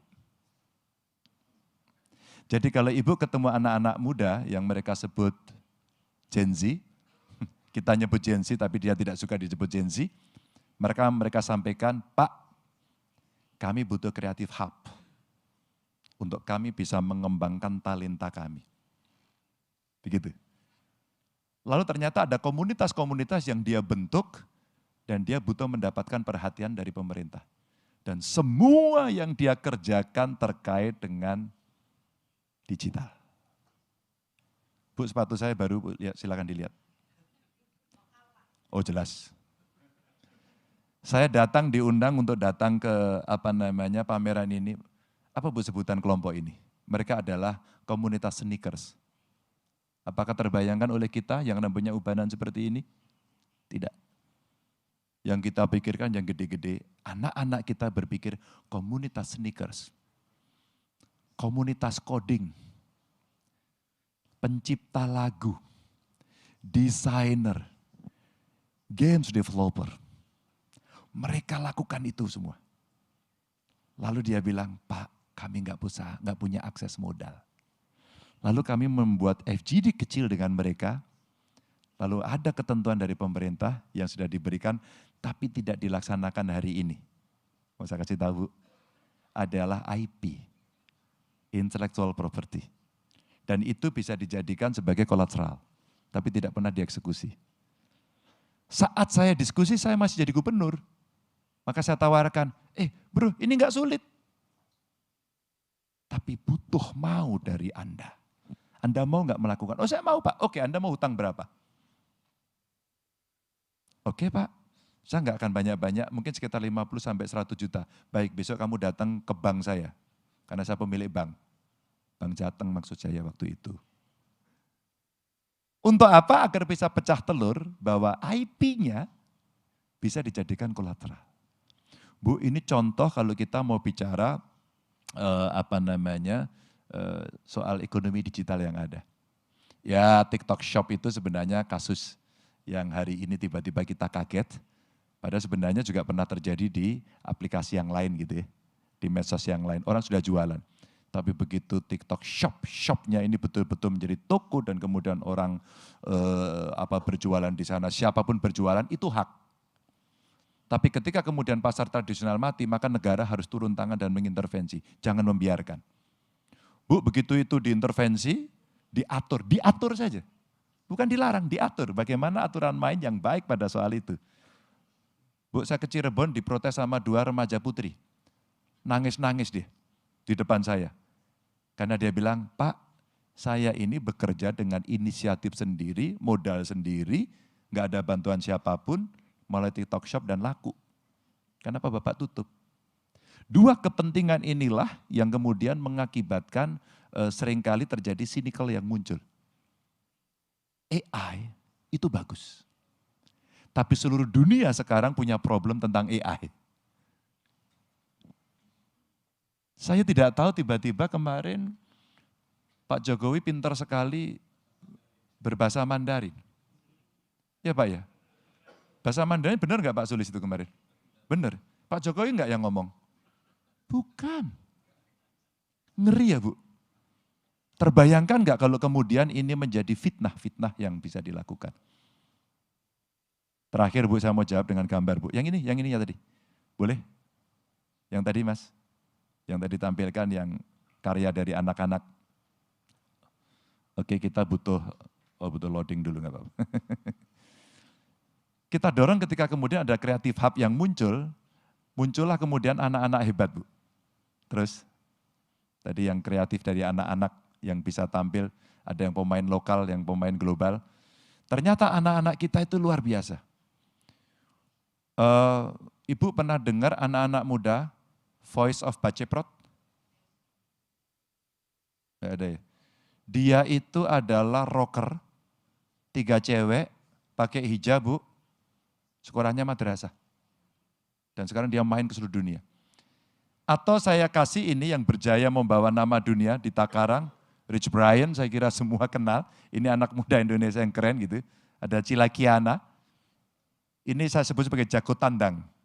Dia keluar negeri karena industri kreatif dan digitalnya Bu.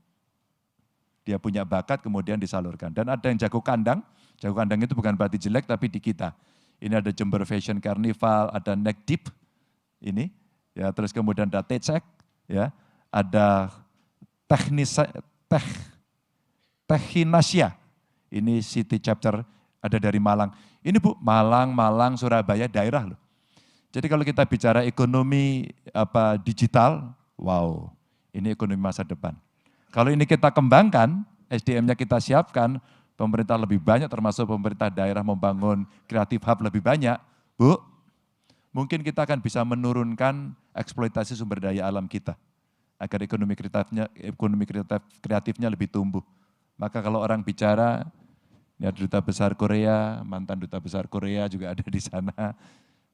Bu, di Korea itu ketika ekonomi digital muncul, terus kemudian anak-anak berbakat talentanya dikembangkan, yang keranjingan dunia luar. Ya, saya ARMY Bu, BTS Bu. Ini BTS yang nyanyi ya Bu, bukan yang lain. Ponakan saya penggemar K-pop, nonton drakor, dan akhirnya dia harus beli skincare dari Korea Selatan. Pak Sulis setiap datang ke tempat saya, bawanya ginseng, nggak tahu maksudnya apa ini. Apa artinya? Dari satu yang kemudian bisa menjadi mercusuar, ternyata dia menjadi lokomotif untuk menarik gerbong industri kreatif lainnya. Saya harus akhiri Bu, biar kita kembali pada politik luar negeri. Terima kasih Pak Ganjar. Ada pertanyaan dari ini satu, silakan. Apakah ada masih 2 jam atau 3 jam lagi? Waktu masih kan? Silakan mikrofon di sini. Di sana ada pertanyaan. Oke, nanti habis itu di sana ya. Yang di belakang sekali. Oh iya, tadi kiri terus ya, ini lupa ke kanan. Silakan. Terima kasih ya, selamat sore dan nama saya Lambert Gein, saya dubes Belanda. Ya. Juga mau mengucapkan terima kasih atas sambutan pidato yang sangat menarik. Dan saya ada pertanyaan tentang soal kemandirian energi. Ada banyak salah satu tantangan yang cukup besar untuk banyak negara-negara di dunia adalah soal yang terkait dengan energi berkelanjutan, khususnya untuk mengurangi konsumsi batu bara. Nah, tadi Pak Ganjar menunjukkan bahwa di Indonesia ada surplus listrik. Tapi surplus listrik itu bergantung dari atau dependent on produksi batu bara. Nah, bagaimana pikiran Pak Ganjar, rencananya Pak Ganjar tentang produksi dan konsumsi batu bara di Indonesia? Terima kasih. Terima kasih Pak Lambert. Bisa ditayangkan nggak ini? Jadi ini transisi yang coba kita siapkan, ya. Waktu itu juga kita tawarkan kepada beberapa orang dan waktu itu kalau nggak salah ini paparan di US Chamber ini. Ini kita sampaikan Pak. Jadi kalau kita lihat beberapa senario untuk mendorong renewable energy, transisi energinya kita siapkan Pak. Kita butuh anggaran cukup besar tadi Pak. Maka kalau Pak Lambert nanti kita bisa bicara dan mengajak lebih banyak negara untuk mewujudkan ini peluang Pak kita bekerja sama Pak. Dan kalau ini terjadi Pak, maka kita juga akan bisa mengurangi emisi dari coal atau batu bara. Itu yang akan terjadi. Tapi sampai dengan hari ini proses ini mesti berlanjut dan simultan. Maka kami belum bisa berhenti pada soal itu. Yang bisa kita lakukan adalah beberapa teknologi, antara lain yang pernah kami kembangkan di Batang dengan pemerintah Jepang. Dengan pemerintah Jepang kami punya program PLTU di Batang dan kami pernah datang ke Yokohama karena mereka menyampaikan hanya ada 2, satu di Yokohama dan satu ada di Batang. Dan ini energi dengan teknologi ultra super critical yang mencoba menangkap fly ash-nya lebih banyak sehingga kemudian gas buangnya akan lebih rendah lagi. Tapi ini memang PR buat kami, karena kami harus maju pada negara industri, dan ini pasti menjadi risiko yang sudah kita mitigasi. Maka pada proses itulah, kurva kedua, second curve-nya kita siapkan. Ketika ini tumbuh, berkembang, industri kami maju, ya, dan kemudian pada puncak tertentu ini turun, maka kita menyiapkan agar kami tidak jatuh terpuruk. Kita menyiapkan kurva keduanya yang kita siapkan mulai sekarang ini dengan desain transisi energi, dan kita coba mengajak beberapa negara untuk mau berinvestasi dengan teknologi yang pernah dimiliki. Kami sampaikan pada saat itu contohnya First Solar, ini yang punya pengalaman juga, dan waktu itu kami tawarkan, tentu banyak negara lain yang punya, yang bisa kita dorong untuk mempercepat itu. Dan ketika kemudian nanti Pak Lambert katakan, ini menarik untuk kita mau, kita bisa jalankan. Kami lagi mencoba umpama hidro, geothermal, solar, wind, itu sebenarnya di dalam kami, di Indonesia juga masyarakat belum banyak tahu. Maka ada kejadian di 3 titik. Kembali saya menceritakan, ini bukan cerita soal Ganjar, tapi cerita soal pengalaman saja. Kami sudah punya umpama di Dieng, geothermal, bagus. Tapi ketika beberapa plan itu pernah terjadi kebocoran dan kemudian ada ledakan di situ, masyarakat takut. Kemudian demonya berbondong-bondong, padahal kita sangat kaya sekali pada sumber daya ini. Dan ini ya, Indonesia Ring of Fire, sehingga kita banyak gunung berapi yang pasti geotermalnya banyak. Kita butuh teknologi itu. Kita pernah bekerja sama dengan Jerman di Gunung Slamet, dan kami harus menjelaskan satu persatu bagaimana masyarakat mesti tahu bahwa ini salah satu kekayaan kita yang kita bisa pakai sehingga nanti kita akan bisa mengurangi apa yang menjadi beban bumi ini terkait dengan pembangkit listrik yang bersumber dari batu bara tadi itu. Itu Pak. Jadi kita perlu bekerja sama untuk mentransisikan energi dengan energi yang lebih bersih. Terima kasih Pak Lambert. Terima kasih Pak Ganjar. Tadi yang paling ujung mikrofonnya kita sudah sampaikan. Kemudian yang pakai batik ya habis itu, silakan. Terima kasih atas kesempatan yang diberikan. Selamat sore Pak Ganjar. Terima kasih atas pidatonya. Saya Andrew dari CSIS, peneliti Departemen Hubungan Internasional. Pertanyaan saya sebetulnya simpel. Biasanya sarjana hubungan internasional dalam mendeskripsikan posisi suatu negara akan menggunakan kata-kata power, besar, kuat. Tapi kalau boleh saya tanya, mengapa Pak Ganjar secara spesifik memilih kata-kata unggul ketimbang gaya besar atau kuat dan berkuasa? Dan kemudian pertanyaan berikutnya yang kedua, kalau tadi dipotret bahwa salah satu masalah yang menunjukkan dunia tidak baik-baik saja adalah kemunduran demokrasi yang terjadi di tingkat global, sebetulnya apa yang masih kita punya di Indonesia berkaitan dengan demokrasi kita yang tetap membuat kita bangga saat ini bahwa Indonesia adalah negara demokrasi dan bisa kita tunjukkan sekaligus mungkin kita ekspor sebagai solusi terhadap masalah global yang tadi Bapak sampaikan berkaitan dengan kemunduran demokrasi. Terima kasih. Iya, kenapa pilihannya pada unggul dan cepat tadi disebut? Karena yang ada di kepala saya adalah ini ada potensi yang kita bisa dapatkan untuk melakukan lompatan. Apa itu bonus demografi? Maka kita mesti unggul. Unggulnya tidak kita pilih pada semua bidang kita unggul. Enggak, yang kita kuat saja. Salah satu adalah potensi pangan. Dua, kemudian kita bicara beberapa sumber daya alam kita, material kita yang tadi Pak Alex sampaikan tadi. Wong kita punya kok, yang negara lain tidak punya. Maka kalau kita unggul di bidang itu, dan kita dipertimbangkan betul-betul di situ, maka dunia akan mengakui. Dan itulah pintu kita untuk bisa bernegosiasi dengan banyak negara. Check and give-nya ada dan kemudian kita bisa menjadi setara. Kalau power, rasa-rasanya yang ada di kepala kita kemudian siapa menekan siapa. Dan akhirnya menjadi tidak fair. Yang kecil pasti kalah. Maka aliansi-aliansi kemudian dibentuk. Dan inilah yang menjadi perhatian kita. Bagaimana antar negara betul-betul mereka bisa setara, bisa saling menghormati dalam relasi diplomatik yang baik. Yang menghormati. Itu saya kira yang pertama. Sorry, yang kedua tadi? Oh, demokrasi. Ya. Bagaimana kemunduran kita masih bangga? Ukuran kebanggaan kita pemilu besok ada yang intervensi enggak?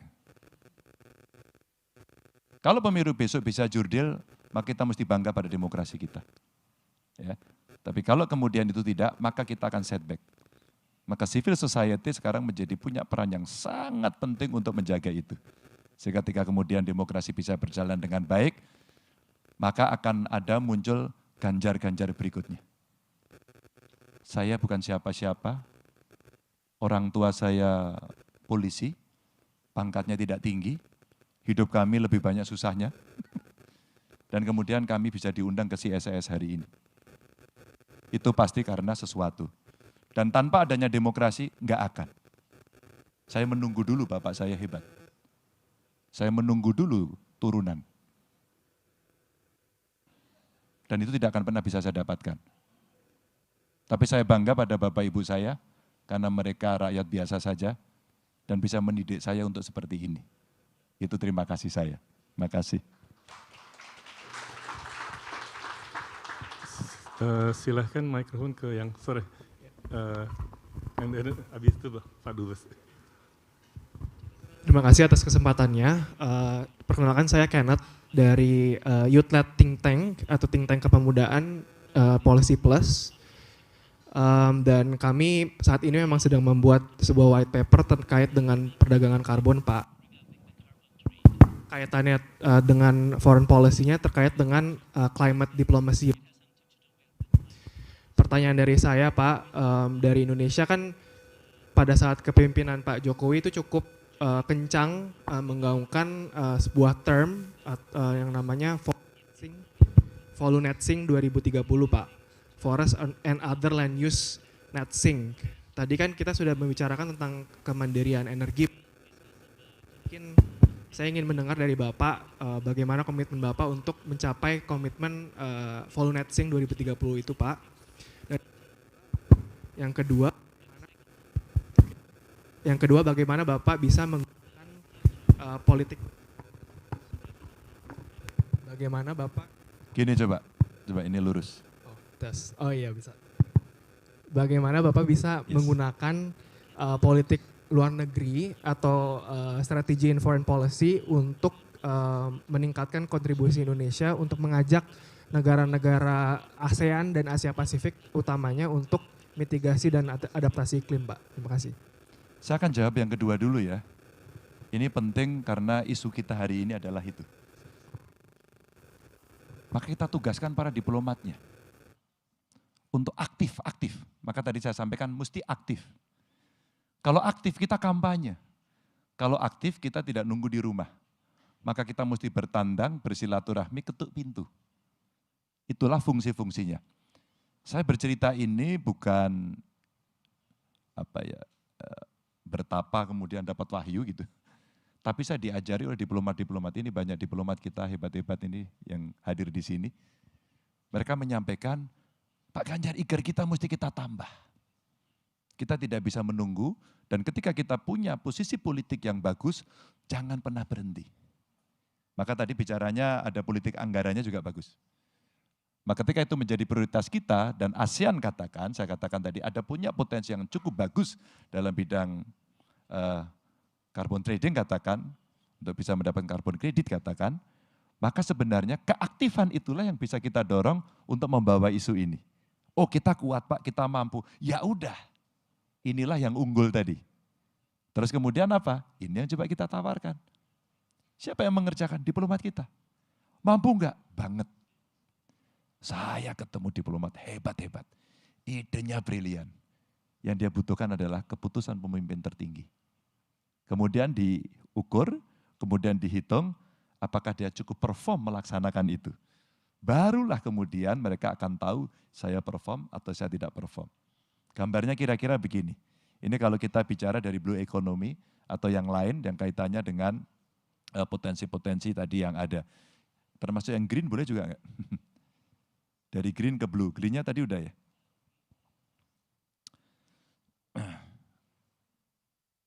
Oke.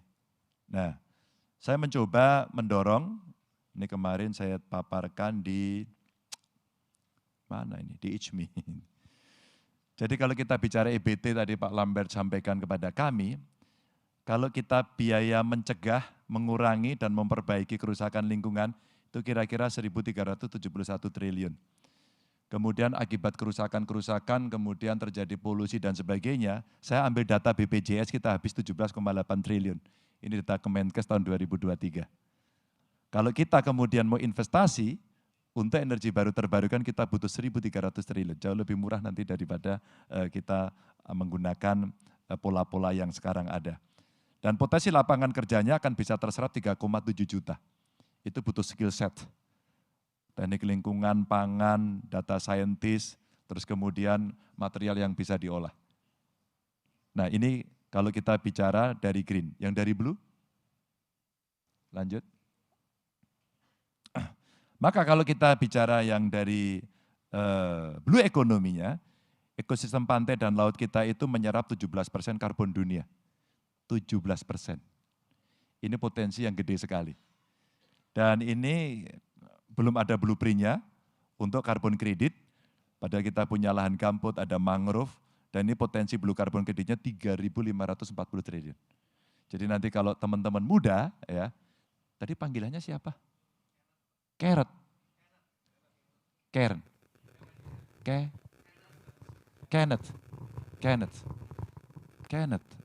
Kenneth, ya. Ya, Kenneth. Pas zaman kecil saya belum ada nama itu. Iya, Kenneth, sorry. Kenneth ada 3.540 triliun kurang lebih. Percaya nggak data ini? Oke, terima kasih. Maka sama kemudian kita butuh, setelah keputusan itu kita butuh menyiapkan. SDM-nya kita siapkan, target waktunya kita siapkan, terus kemudian hari ini personilnya, aktornya kita siapkan, dan itu adalah teman-teman yang bisa menangani ini, termasuk para diplomat itu. Ketika kemudian di kawasan ini semua setuju, potensi kita ada, maka jadilah produk. Produk itu mesti kita tawarkan, kita jual kepada teman-teman tetangga kita, negara sahabat kita, untuk kemudian kita bisa melakukan trading itu. Jadi komitmennya apa? Saya coba menghitung, tim saya juga saya minta untuk membantu saya menghitung ini, apakah kemudian bisa kita dorong pada satu konsep yang istilah saya setengah teknokrasi. Agar ada satu model, ada satu contoh, sehingga publik ya tidak hanya statement kualitatif, tapi bagaimana arah ini bisa berjalan. Tapi tentu saja kami tidak bisa detail. Tapi konsep besarnya kita buat. Nanti mudah-mudahan teman-teman muda juga ikut bisa bergabung dan memberikan satu gambaran bahwa komitmen ini harus berjalan dengan baik. Gitu. Masih berapa lama lagi? Mungkin satu pertanyaan lagi kali. Silakan Ambassador. Depan sini. Nanti kalau kurang saya membuka pertanyaan di luar forum ini. Kita selesaikan di luar. Last question ya. Kami senang sekali. Wah, luar biasa antusias. My name is Kanasugi Kenji, Ambassador of Japan. Thank you very much, Pak Ganjar, for your insight. And before putting a question, allow me to express my sincere appreciation for your receiving our emperor when His Majesty visited the Borobudur Temple. Your gesture was very much appreciated. My question is rather abstract, but what kind of changes you're going to bring about your foreign policy compared with the existing foreign policy under President Joko Widodo? Of course, within the framework of free and active foreign policy, a lot of things will continue. But what kind of changes are you going to bring about under your presidency? Thank you very much. Terima kasih Pak Dubes.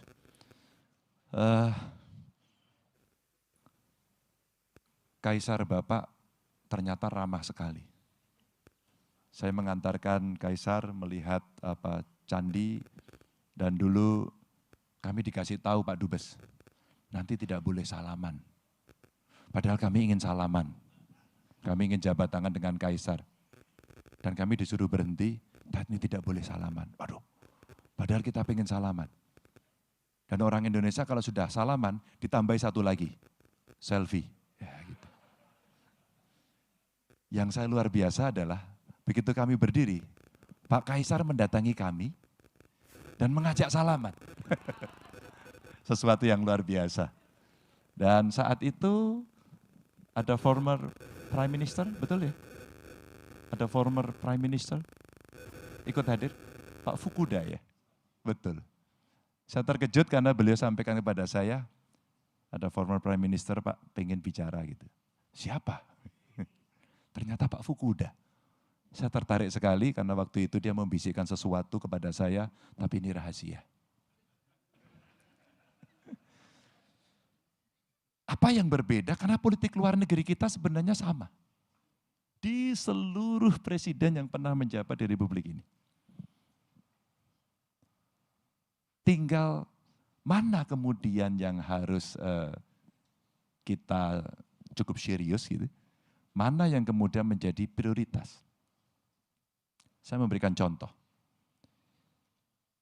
Ketika kemudian kita bicara ASEAN tadi saya sampaikan, maka sesuatu yang harus kita bereskan di ASEAN, Indonesia punya potensi bisa mengkoordinasikan politik pangan di situ. Maka kita mesti mengambil inisiatif untuk memimpin bahwa ASEAN akan bisa menjadi salah satu kawasan yang bisa mensuplai pangan.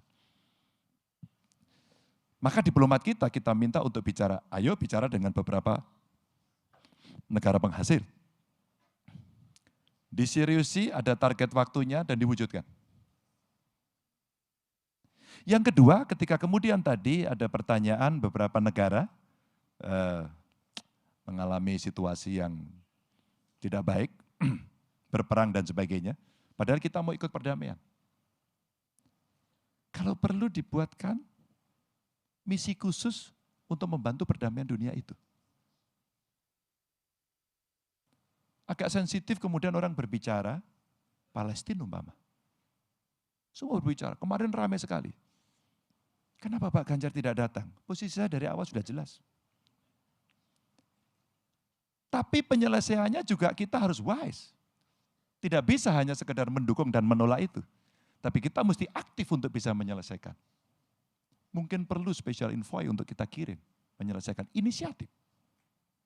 Sehingga ini bisa selesai. Dan penyelesaiannya harus melibatkan juga negara yang lain, tidak bisa tunggal. Pada saat coba saya tawarkan ini, wah Anda ini gak jelas, saya orang yang sangat jelas.